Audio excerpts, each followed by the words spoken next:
மக்கள்லாம் இப்போ பொழுது போகிறதுக்கு தான் கூட்டத்தை பார்க்க வர்றாங்க. ஓ, யார் வரா, யாருக்கு தெரியும், யாரோ பேசுகிறாங்களா, வாங்க போய் கேட்போம் அப்படின்னு தான் வராங்க ஒழிய அவர் யார், இதற்கு முன்னால் யார், எப்படி இருந்தார்கள், என்னெல்லாம் பொய் சொன்னார்கள், எப்படி பொய் சொன்னார்கள், சொன்னதை செய்தார்களா, சொல்லாததையும் செய்து கொண்டிருக்கிறார்களே அப்படின்னு மக்கள் வருத்தப்படுறாங்க. அதுதானே இப்போ உண்மையாக இருக்குது.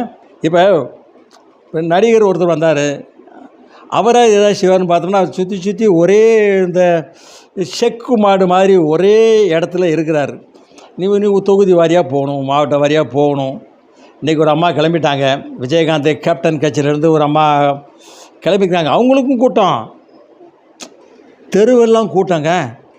எவ்வளோ கூட்டங்கிறீங்க, அழகர் கோவில் சித்திரை திருவிழா மாதிரி கூட்டம் இருக்குது.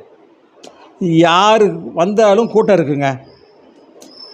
தெருக்கூத்தில் ஒரு கும்பாட்டம் ஆடும்போது எவ்வளோ கூட்டம் சேருது பாருங்கடா, அதுக்கே எவ்வளோ கூட்டம் சேருது. அரசியல்வாதி வராங்கன்னா ஏதோ சொல்லுவாங்க, பொழுது போகணுன்னு வர்றாங்க.